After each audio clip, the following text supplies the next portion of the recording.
e que, ao mostrar o problema dele, você se dá conta de que ele não apareceu é porque até ontem à noite não tinha o problema, até meia-noite ele não tinha o problema surgiu durante a madrugada e ele bateu no consulado às 9 horas da manhã.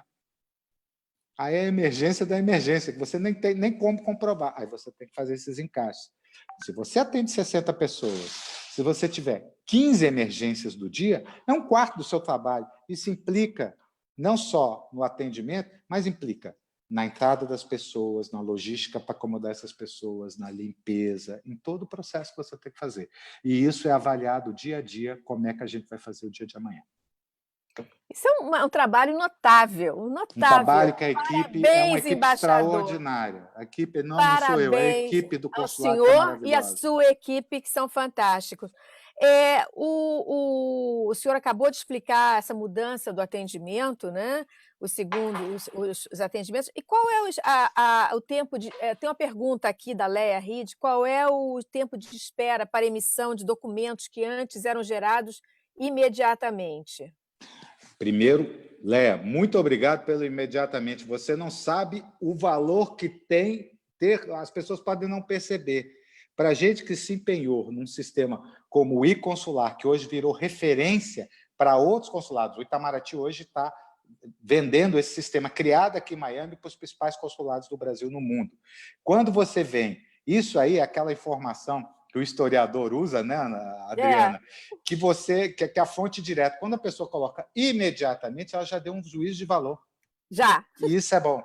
Isso é bom. Agora, eu não tenho, Léa, como estimar eu não posso dizer para você que o seu passaporte sairá em 5 dias ou em 10 dias, ou a sua procuração sairá em tempo tal específico. Por quê? Porque eu tenho um limite, como eu expliquei, de horas de trabalho, pessoas que podem trabalhar naquelas atividades, distribuído pelo tempo médio que a gente estima, com a experiência da gente, que dura cada atendimento. Agora, eu não tenho controle sobre a necessidade da comunidade, que nesse período tem ocorrido de diferentes formas. Nós temos, por exemplo, as pessoas que, por exemplo, passaporte. Teve muita gente que, nesse período todo, tinha já os seus passaportes enviados para o consulado, estavam conosco os documentos, e de uma hora para outra nós tivemos que contingenciar o serviço. Isso ficou parado. E aos poucos nós fomos retomando. E as pessoas continuaram mandando passaportes. E tinha as emergências. Então você vai acumulando o trabalho. Então você teve o trabalho no período da pandemia, e você teve a retomada do dia a dia. Você tem hoje um número grande de pessoas que continuam voltando para o Brasil de férias. Não esqueçamos, nós estamos no período, maio e junho, é o período onde você tem a maior demanda de passaportes. Setembro é o período onde você tem a demanda do atestado de vida, lembra? E nós fazemos os controles e o rearranjo do trabalho de acordo com esses gráficos que a gente tem de avaliação, onde é que a gente dá mais atenção ou não. Então, hoje, eu não tenho controle sobre o número de pessoas que procuram o consulado. Consequentemente, eu não tenho como garantir que esse documento será dado em X período. Eu tive, e era uma coisa que eu me empenhei muito, isso vai voltar, isso eu garanto a você, nós vamos chegar lá de novo. Eu conversando com alguns empresários, uma vez um grande empresário que mexe com um advogado, um grande escritório, ele falou assim, o que o seu serviço pode impactar no nosso caso? Eu falei, fulano, imagine o seguinte, você tem X funcionários, advogados, você tem X clientes, e tempo é dinheiro.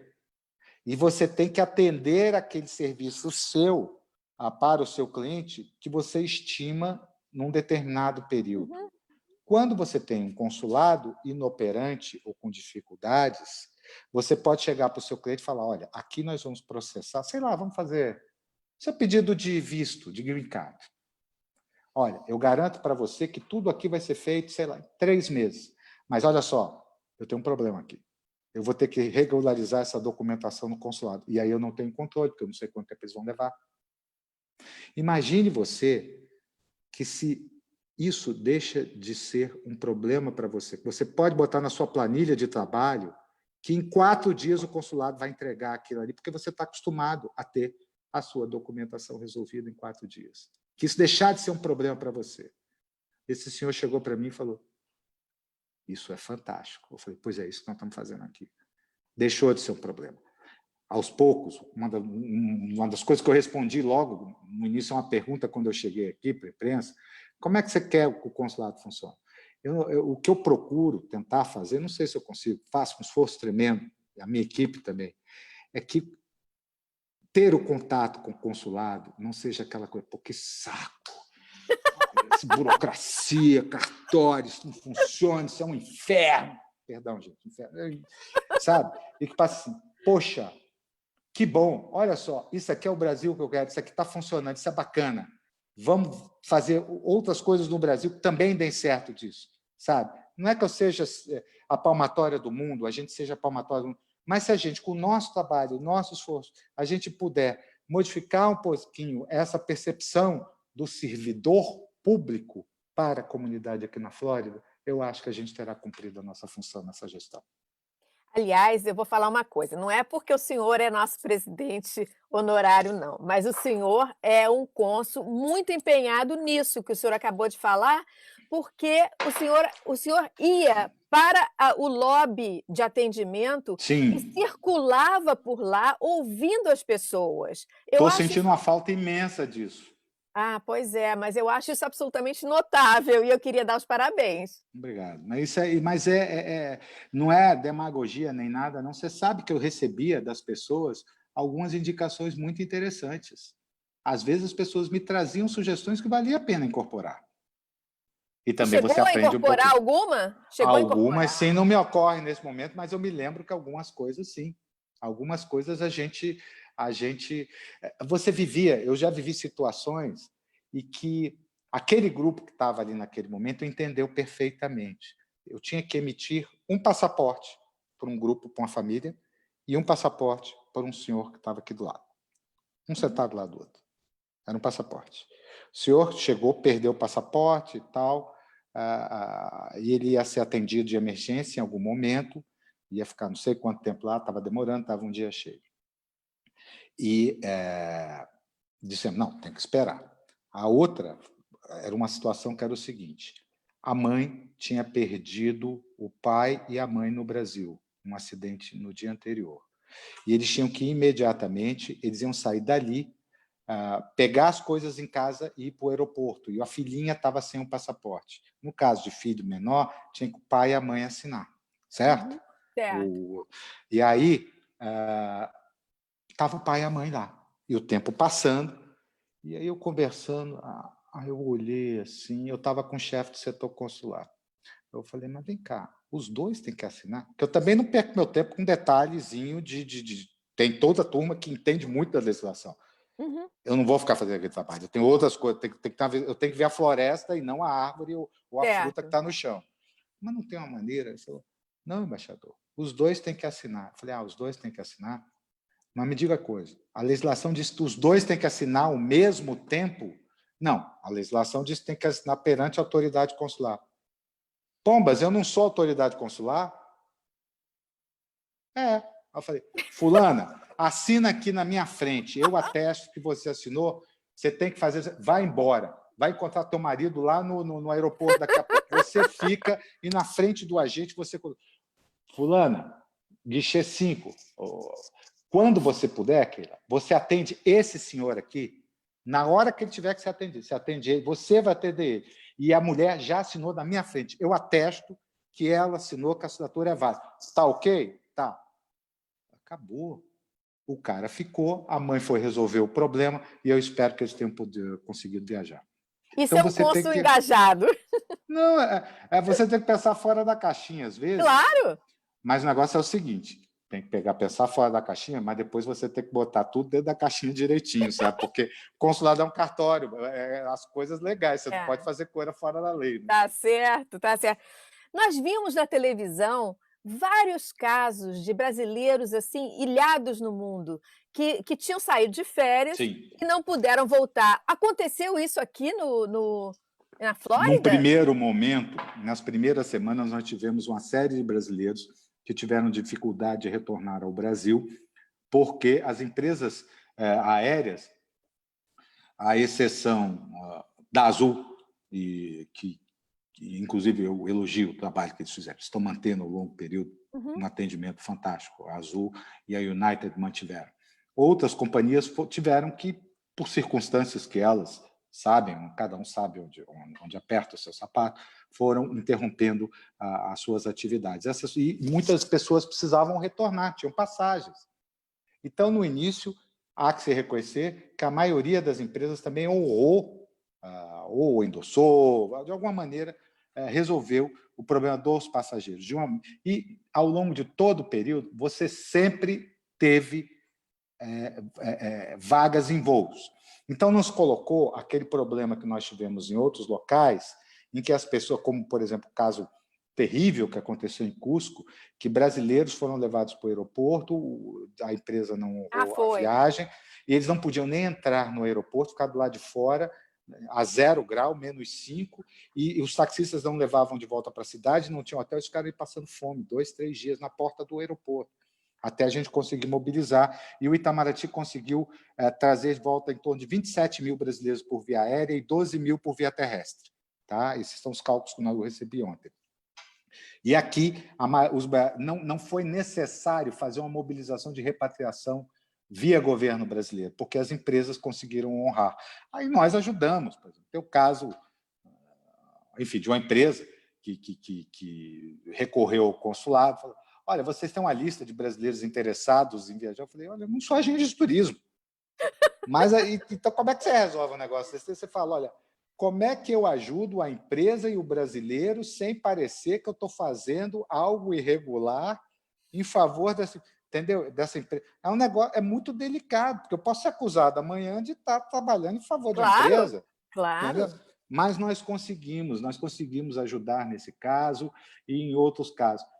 Aí eu falei: poxa, wrong. Eu descobri que em 2 semanas, 3 semanas, nós tivemos, e aí o secretário Leonardo e a secretária Ana Maria me deram uma força imensa nisso, nós tínhamos em torno de quase 500 brasileiros embarcados em navios de cruzeiro aqui. Meu Deus! E aí?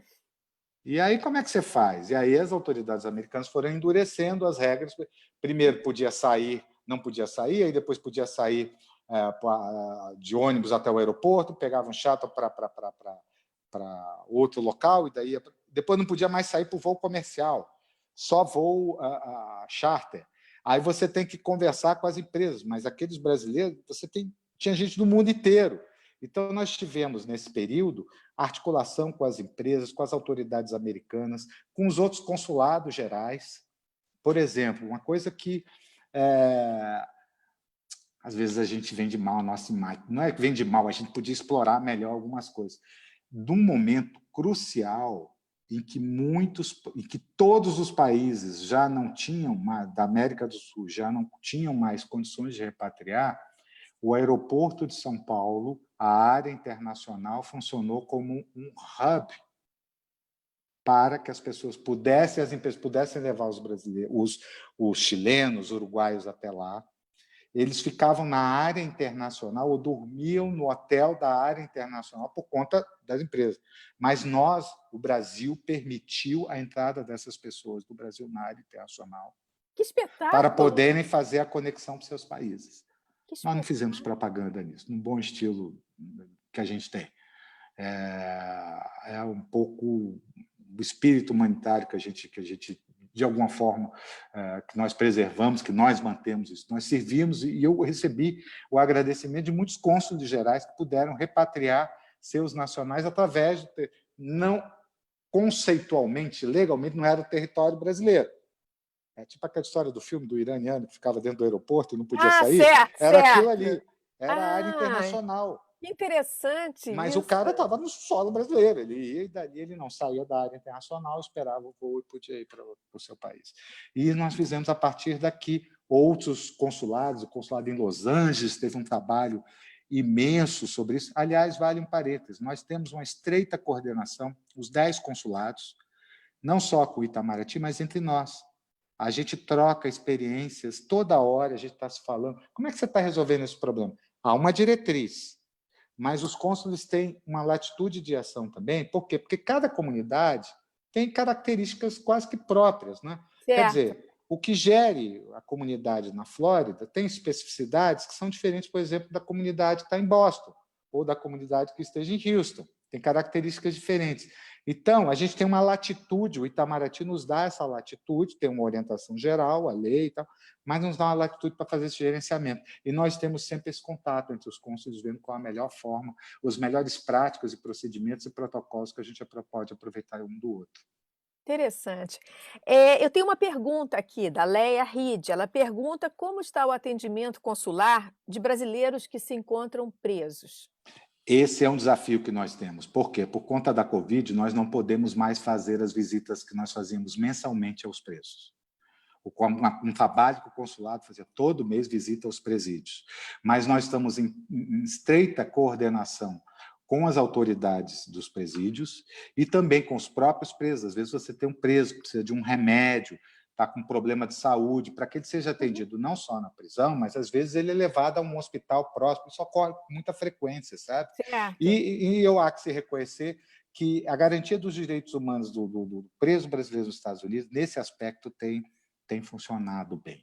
A gente tem conseguido atender ainda com déficit de atendimento presencial. Certo. Na nossa conversa pré-entrevista, o senhor falou uma coisa muito interessante que me chamou a atenção, é a conexão do consulado com a comunidade através das redes sociais, Facebook, Instagram. Eu acho isso fascinante. O consulado moderno, século XXI, todo conectado. Conta um pouquinho sobre isso. Olha, em primeiro lugar, esse é o grande desafio que eu acho que o Serviço Consular brasileiro tem. Que nós temos recursos, práticas e protocolos do século XIX, do século XX, tradições, que eu acho importante manter, mas a maior tradição do Itamaraty, como já dizia um colega nosso, mais antigo, é saber se renovar. E eu acho que a gente tem que saber se renovar nesse período. Hoje em dia, nós temos necessidades do século XXI que já não são mais cobertas apenas com os recursos tradicionais de atendimento. E isso a gente procurou incorporar na nossa administração aqui desde o primeiro dia. Hoje você faz tudo. Se você me pedir, João, você tem como... como é que eu faço para tirar um passaporte? Como é que eu faço para fazer uma procuração? Você me orienta? Adriano, você entra no miami.itamaraty.gov.br e consular, você faz o seu registro, login como você faz na Amazon e tal, e ali você vai ter um tutorial do serviço consular que você quer, tudo certinho. Você vai fazendo o upload da documentação, você vai mandando isso, você faz o pagamento, você vai receber, num prazo de horas, uma resposta nossa, dizendo se está tudo certo. Se não tiver, nós vamos indicar qual é a correção que você tem que fazer. E se tiver tudo certo, você vai receber uma proposta de agendamento.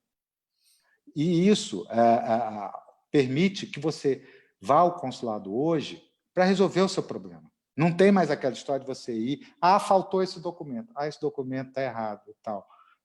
Você já vai, está tudo certo, você vai para resolver, você vai sair de lá com o seu problema resolvido, com o seu documento emitido. Tá? E, por outro lado, se você chegar para ele, mas não dá para você resolver, me orientar aqui. Não, não dá. Você entra no seu celular e você vai fazer, e hoje todo mundo faz e sabe fazer. E isso faz com que a gente ganhe tempo e qualidade de trabalho e organiza. E o sistema hoje permite, inclusive, que eu possa fazer conexões com avaliações, como eu disse há pouco tempo na nossa conversa, lembra que eu falei que, por exemplo, agora junho, julho é um período que a gente pede muito documento de viagem. Em outros momentos, você tem outros pedidos. Então, você consegue fazer o cruzamento dessas necessidades e se adiantar nas necessidades e também o cruzamento de produtividade de cada funcionário. E com isso, claro, eu sei o que cada um está fazendo. E quando uma pessoa tem um déficit de produtividade, nós chamamos e falamos, vem cá, fulano, olha só, quem produz mais produz X. A média é X menos delta. Você está produzindo X menos delta menos Y. Qual é o problema? Qual é a dificuldade? Você conversa, Você precisa de uma reciclagem? Então, vamos botar você para fazer uma reciclagem, tal, não sei Uhum. o quê. Você dá tempo, ou então você descobre que a vocação daquele funcionário não é atendimento do público. De repente, o cara pode ser um processador de passaporte extraordinário. Ele precisa ter um local para ele ter foco, ele se concentrar no trabalho dele. Se tiver gente em volta, ele vai bater papo. Mas se ele tiver um trabalho ali para fazer, ele vai produzir aquele negócio. Então, a gente consegue, através das estatísticas que a gente recebe desse sistema que nós temos, fazer uma avaliação de produtividade. São pequenas histórias só para as pessoas terem uma ideia de um pouquinho da complexidade que é o trabalho. Isso é buscar. Pode ter igual, pode ter até melhor, não tenho dúvida. E nós vamos procurar também aprimorar cada vez mais sistemas de atendimentos. Mas foi uma forma que nós encontramos aqui para resolver os problemas que nós tínhamos. Você se lembra, a gente conversou isso quando nós chegamos, quando eu cheguei, nós tínhamos, às vezes, filas de 45 dias, 60 dias. É verdade. Sem razão objetiva. Hoje eu tenho uma razão objetiva. A Covid me impede de dar um atendimento online em tempo real. Mas nós tínhamos isso e não tinha uma justificativa. Aí você tinha, às vezes, a comunidade insatisfeita, que não conseguia horários para atendimento, e um no-show de 45% a 55% do consulado. Então, ficava na mão de intermediários, que vendiam facilidades do governo para poder as pessoas serem atendidas, o que é um absurdo. Isso é inaceitável. A gente aqui, a gente achava que se desligar dos despachantes, né? Olha, quando eu vou a Brasília, se eu tiver que ir ao Detran, eu uso um despachante que eu não tenho paciência para ir ao Detran. Mas eu não sou obrigado a utilizar. Quem quiser, pode utilizar, mas você não precisa, você faz você mesmo o seu serviço. Tem gente que, por diferentes motivos, tem que utilizar. Ok, não tem nada contra. Agora, você deixar toda a comunidade refém de uma forma não ortodoxa de trabalho, e eu, servidor público, que ganho, se é bem ou mal que eu ganho, interessa a mim e ao meu empregador, que é o Estado brasileiro, e a comunidade brasileira, que faz, no fundo, uma avaliação da qualidade desse serviço. Exato. E a avaliação que fazia era ruim, então nós temos que melhorar. Nós temos que ter esse espírito de servidor e servir bem. Essa foi a única, aliás, instrução que eu recebi do ministro, do secretário-geral, quando eu vim para cá. João, você tem que atender e atender bem a comunidade brasileira. E o senhor tem feito um ótimo trabalho. A gente tenta, né? Tentando. Eu tenho um tema que toca diretamente o CCBU, o Centro Cultural, que é a posição da cultura brasileira no sul da Flórida. De repente, tudo sumiu. A gente não pode mais fazer evento, a gente não pode mais fazer celebrações, a gente não pode fazer mais festival de cinema. E aí, como é que a gente fica? Esse é um grande desafio. Esse é um grande desafio que eu confesso que eu preciso da ajuda do CCBU e dos agentes para descobrir um novo normal de atuar. Existem coisas que são positivas. Quando eu cheguei aqui, eu tinha um programa que era Journey Through Brazilian Experience. Eu achei muito bem feito.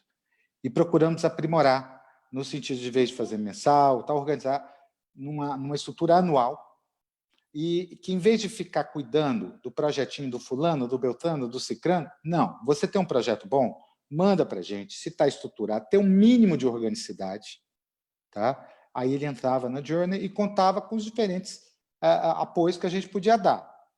Não tinha jeito, dinheiro, não me peça dinheiro, além porque eu sou filho de cearense. Cearense só abre a mão para duas coisas, para pedir alguma coisa ou para ver se está chovendo. Dinheiro eu não tenho, então era uma dificuldade. Mas o apoio institucional, estar presente, ajudar, sabe? Nós mesmos, você recebeu quantas vezes você, João, vamos fazer isso, vamos embora. E tal, a gente faz bola, coisa, estava com 1000 ideias. Mas você tem que reformular isso, porque aquele programa era baseado num conceito reativo, num conceito em que nós recebíamos uma proposta, reagíamos a essa proposta, e como fazer, e baseado num princípio básico da presença. Cultura tem muito a ver com a presença da pessoa. Nós ainda temos, de uma maneira geral, no mundo todo, essa deficiência de achar que você pode fazer e receber cultura de maneira presencial. Não, a gente tem que descobrir novas formas. Novas formas. Talvez o novo normal seja um momento de exceção que nos force a ter essa necessidade de buscar uma nova forma de fazer cultura. Se você me perguntar uma forma, eu não sei, Adriano. Eu não sei, mas eu estou à disposição de explorar várias coisas aqui para a nossa comunidade. Agora, a gente até conversou sobre isso. Eu tenho um espaço lá que cabem uma sala, cabe 40 pessoas, 30 pessoas, que é onde se dava vistos para americanos. Nós não temos mais visto. Esse espaço, será que a gente não podia aproveitar para fazer alguma exposição em algum momento, ainda que virtual? Como agora, toda ideia tem... Problemas são os detalhes, né? A segurança, porque você sabe, o consulado é de vidro, tem segurança, não funciona final de semana. Como é que você garante aquelas obras que estejam ali tenham segurança? Porque também botar tudo na parede e tal, e tirar todo dia, igual uma joalheria, uma coisa é você tirar os relógios e as joias. Outra coisa é você tirar quadros e Os tal. quadros. Então, mas é o seguinte, temos que pensar como é que a gente vai fazer. Aí, você tem uma ideia, uma coisa que no consulado eu procurei fazer, que eu achava um absurdo, e para mim mesmo era um problema, carpete. Eu tenho horror com carpete. Eu acho isso aí um negócio horroroso, detesto. Então, eu achava, o fim da... Na minha sala não tem mais carpete, e lá embaixo, nosso pessoal trabalhando em condições, muita gente gripada o tempo todo. Conseguimos recursos, Brasília nos ajudou, tiramos o carpete, é tudo tábua hoje, ambiente clean, bonito, arrumado, unificamos todos os móveis para os funcionários. Poxa, você passa uma parte do seu tempo ali. Por que você vai ter que estar num lugar inóspito? Não, tem que estar num lugar bom, não pode ser inóspito. Aí eu olho para a parede, essa parede está branquinha demais, né? Como é que a gente resolve? E aí um desafio, e você pode me ajudar.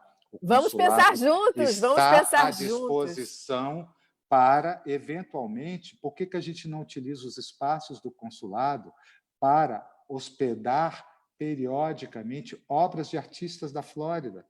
Não é dar, não estou pedindo nada, mas empresta, põe lá, para as pessoas verem, de quem que tem lá o crédito, é de fulano, de tal, contato e tal.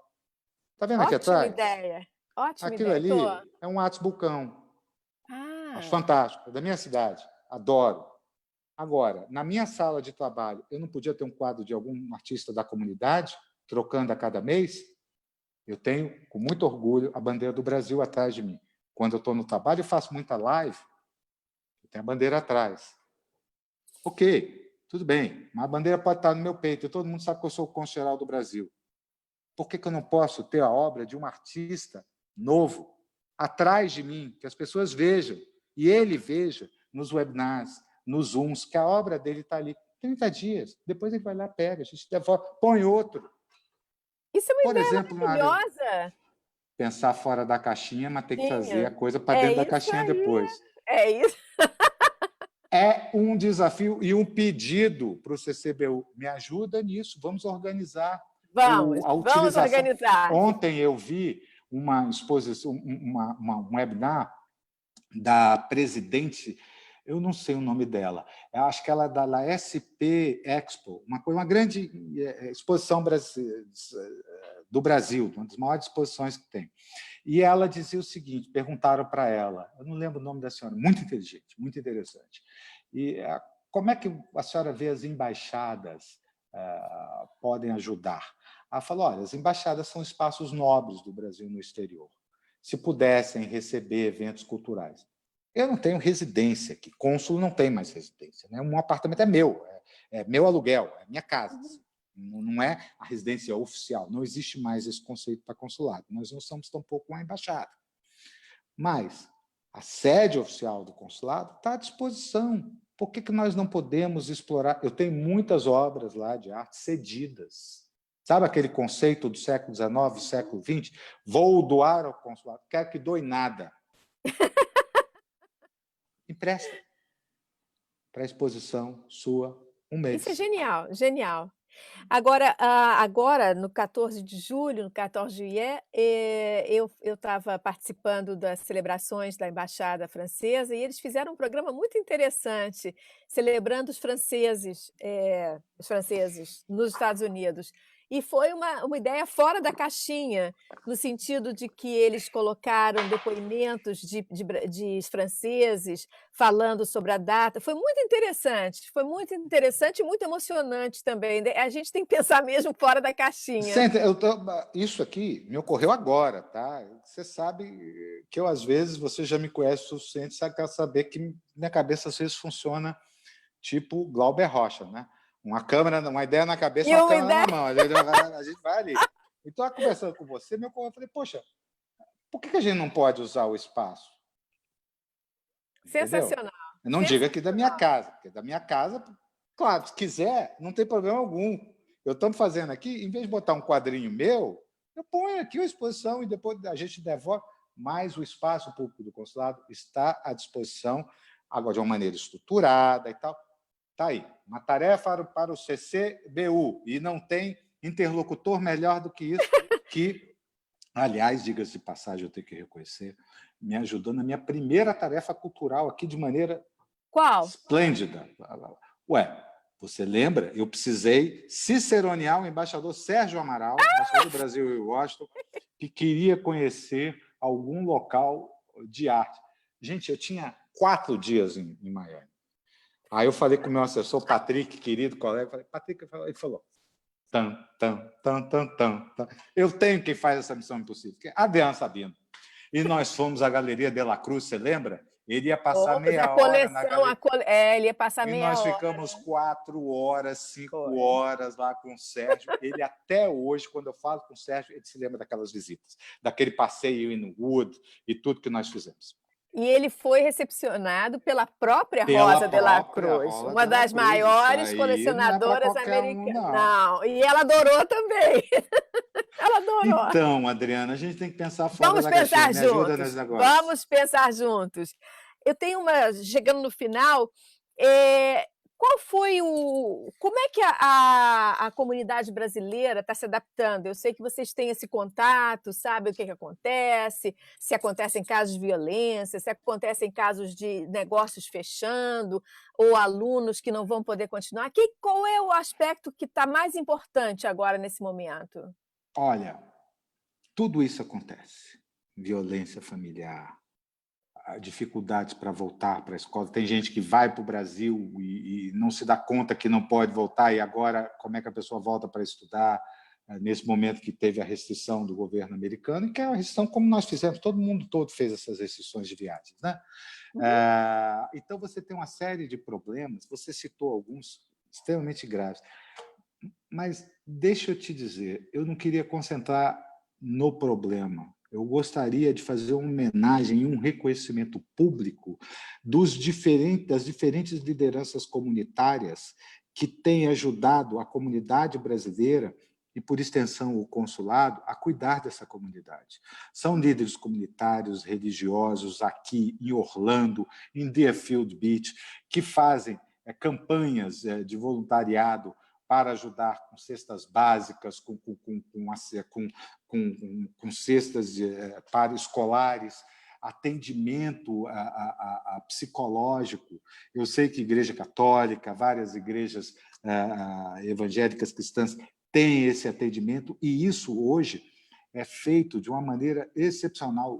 Várias instituições, como o Rotary, por exemplo, e é uma homenagem, um reconhecimento público que eu faço, da ajuda que essas pessoas dão. Você tem uma ideia, uma história muito carinhosa. Eu, outro dia, tive 2 pessoas que chegam rapidamente, que eu sei que a gente está acabando, 2 pessoas chegaram e, numa conversa dessa, embaixador, o senhor falou que ainda está... Porque tem todo problema de comprar esse material todo. Não esqueça que eu tenho que respeitar a 8666, né?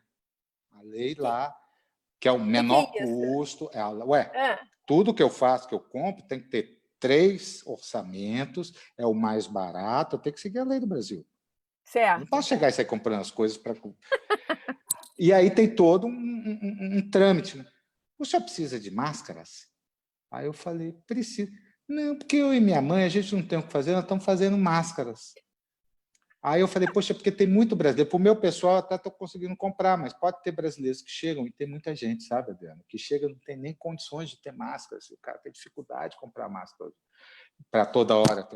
Então, a gente dá uma máscarazinha simples, humilde, mas o cara entra no consulado, ele terá a máscarazinha dele. Elas vieram, me trouxeram 300 máscaras. Meu Fizeram. Deus! Aí eu falei, gente... Aí, outro que fornece serviços, material de higiene para o consulado. Eu falei, pô, mas...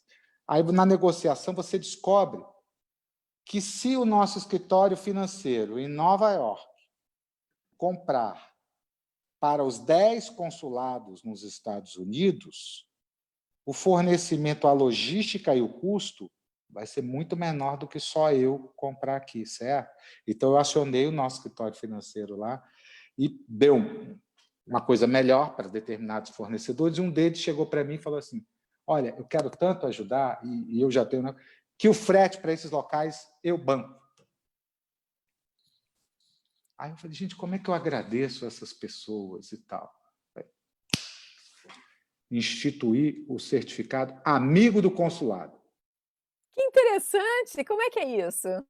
Ué, eu faço para alguma pessoa, instituições que ajudam o consulado e, por extensão, a comunidade brasileira, que eu reconheço, eu faço assinado, como cônsul-geral do Brasil, um certificado timbrado, todo bonitinho, amigo do consulado. Que beleza! Eu, quando eu vou falar nos locais, eles não me dão um certificado de participação? E eu acho muito bacana, eu tenho vários, eu sou super orgulhoso. Eu ainda quero ter uma parede para botar todos eles, assim, entendeu? Ah, eu Por que eu também, não eu posso também. dar? Eu adoro receber essas coisas. Não é? Eu Então, pareço criança da quinta série. mas todos nós, a vaidade humana é impressionante, ela pode ter o lado bom, pode ter o lado ruim, então vamos valorizar. Eu sou uma pessoa que penso pela positiva. Então, se esse negócio é um reconhecimento a um trabalho que eu faço, eu vou querer receber. A alegria das pessoas em receber isso é uma coisa imensa. É prazeroso poder estar. Eu só lamento que, nesse momento, a gente ainda esteja com uma carência muito grande Do abraço! do abraço. E daqui a pouco eu acho que o abraço vai ser até cotado em bolsa, como eu já disse, um amigo meu disse outro dia. Eu acho que sim, eu acho que vai ser uma coisa muito especial. Mas nós vamos recuperar isso. O senhor deu uma visão da nossa comunidade tão positiva, tão boa, tão para frente, que eu acho que nós vamos sair muito bem dessa crise. Eu sou fã dessa comunidade, né? Tipo assim, hashtag comunidade da Flórida, minha comunidade. Maravilha, maravilha. Eu queria terminar aqui, eu vou fazer uma coisa, o senhor vai me dar licença, porque não foi culpa nossa, porque nós colocamos live, mas o Facebook deu uma travada e cortou o comecinho da nossa conversa. Então, para quem está assistindo aqui, eu queria só resumir que o embaixador contou uma coisa muito interessante, que foi logo no início da nossa conversa, quando eu falei que a nossa vida tinha mudado em março, e que em março a gente tinha justamente falando depois da visita do embaixador do embaixador não, do presidente Bolsonaro ao presidente Trump aqui na Flórida. E o embaixador contou toda a história, muito interessante. Ele explicou que é muito raro ter uma visita que não seja às capitais, a não ser que alguma coisa especial, algum evento esteja acontecendo, um evento, um acidente, alguma coisa assim, esteja acontecendo nessa cidade. E que, nesse ponto, a Flórida foi muito privilegiada e foi um momento histórico para nós aqui da Flórida, ter essa visita. E ele contou, eu vou pedir, porque foi exatamente essa parte que o Facebook não gravou, que foi uma visita tripartite, porque foi aqui em Miami, foi em Palm Beach, foi em Jacksonville. E aí o Fazer um consulado teve... resuminho. E o Não, consulado brilhou, e o consulado teve brilhou. que se desdobrar em 3, né? Em três pontos de referência, toda a parte logística nós estabelecemos. Eu tinha uma equipe em Palm Beach para dar assistência à equipe presidencial, tinha uma equipe em Jacksonville e outra aqui em Miami. Um quarto do consulado estava mobilizado para continuar atendendo a comunidade e 3/4 do consulado mobilizados nas diferentes atividades, né? No hotel, no local de evento, enfim. E não foi fácil, mas foi muito prazeroso, porque para nós é um momento importante, né? Ter a visita do primeiro mandatário ao posto. Para Claro. nós, como diplomata, como chefe de posto, eu sou muito orgulhoso de ter tido a visita do primeiro mandatário brasileiro à Flórida, essa comunidade que eu escolhi vir para cá, eu quis vir para cá, e ver esse reconhecimento das autoridades brasileiras à importância dessa comunidade, que tem me ajudado muito. Volto a frisar, Adriana, é uma comunidade muito vibrante, muito trabalhadora, muito querida. Estou com 1 ano e meio aqui e muito feliz. Que bom, que bom. Nós realmente adoramos o senhor e estamos sempre à disposição para ajudar. Para terminar, eu queria saber o que que dessa todo esse tumulto e esse esforço de administração hercúleo que vocês fizeram, heróico, o que que vai ficar para o futuro? Quais são as boas práticas que foram descobertas agora na pandemia e que vocês podem levar daqui para frente? E talvez Primeiro, até exportar para outros consulados essas boas práticas. sim, primeiro é ter certeza de que o caminho que nós trilhamos desde nessa gestão de mudar o perfil de atendimento do consulado é algo que merece ser aprimorado cada vez mais.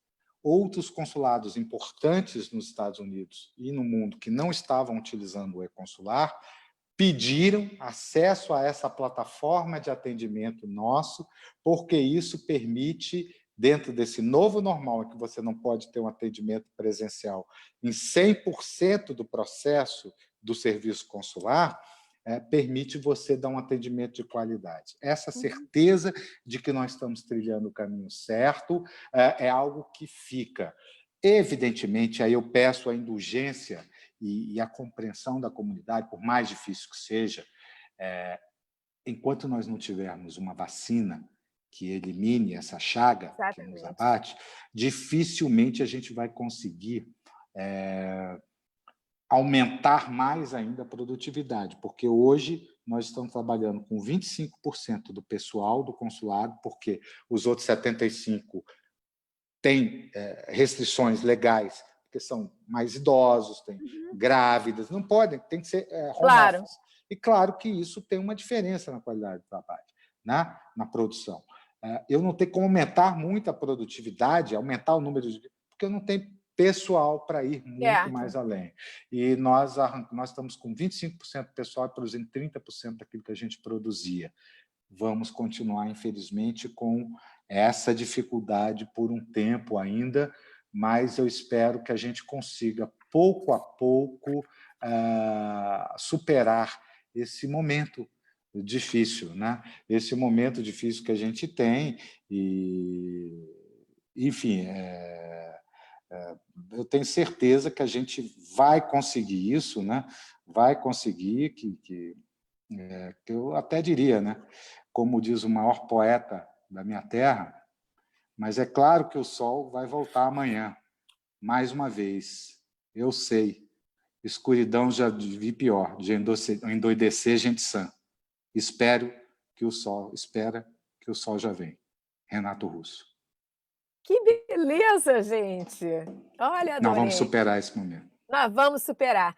E nós estamos encerrando a nossa live e eu vou pedir licença ao senhor para ler de novo o seu currículo, porque foi cortado da entrevista e eu gostaria que ficasse. Embaixador, nós tivemos o prazer de conversar agora com o embaixador João Mendes Pereira, cônsul-geral do Brasil em Miami. Ele abriu um espaço na agenda dele nesses dias muito ocupada e, infelizmente, o Facebook travou e não registrou o currículo dele, que eu gostaria de deixar registrado. Diplomata de carreira há 30 anos, o embaixador João Mendes Pereira assumiu o posto de cônsul-geral do Brasil em Miami em 11 de outubro de 2018. Nascido em Brasília e formado em Relações Internacionais pela Universidade de Brasília, o embaixador João Mendes Pereira serviu na missão do Brasil junto à União Europeia em Bruxelas, na Embaixada do Brasil em Lisboa e na Delegação Permanente do Brasil junto à ALAD e ao Mercosul em Montevidéu. Antes de sua chegada à Flórida, o embaixador chefiou o cerimonial do Ministério das Relações Exteriores em Brasília. Foi o coordenador de assuntos internacionais do governo, junto à FIFA na Copa do Mundo de 2014 e chefe do cerimonial do governo nos Jogos Olímpicos e Paralímpicos de 2016 no Rio de Janeiro. Anteriormente, ocupou os cargos de diretor do Departamento da Associação Latino-Americana de Integração, ALAD, e Integração Econômica Regional e de coordenador geral de Assuntos Econômicos da América do Sul. Foi negociador-chefe do Acordo Brasil-México entre 2012 e 2016 e negociador-chefe dos acordos do Mercosul com Chile, Colômbia e Peru. Eu quero agradecer muitíssimo, embaixador, a sua participação, uma participação solar, positiva, para cima, que levantou os espíritos de todos nós. Quero quero me desculpar a quem perdeu o comecinho da entrevista, mas nós resumimos o comecinho, porque não foi erro nosso, o Facebook travou. E eu queria convidar vocês para a nossa próxima live, que vai ser na quinta-feira que vem, dia 23, com a médica infectologista Fernanda Lessa, que é a chefe do Departamento de Transmissão Internacional de Doenças do CDC, do Center for Diseases Control dos Estados Unidos. Então, ela vai falar sobre pandemia mesmo. Ela vai falar sobre como nos proteger. Então, é o lado positivo. Então, vocês não querem perder porque é uma chefe de um departamento do CDC. Eu vejo vocês semana que vem. Convido vocês a entrarem no Centro Cultural, www.centroculturalbrasilusa.org e, se possível, se associar ao Centro Cultural e apoiar a cultura brasileira no sul da Flórida. Embaixador, o senhor quer deixar alguma outra mensagem, além dessa poesia linda do Renato Russo? Um beijo carinhoso, não precisa de mais nada. Terminando com o Renato Russo, nós estamos fantásticos. Maravilha, olha, muito, muito obrigada. Obrigada a todos vocês que assistiram. Até a próxima. Tchau, tchau. Tchau.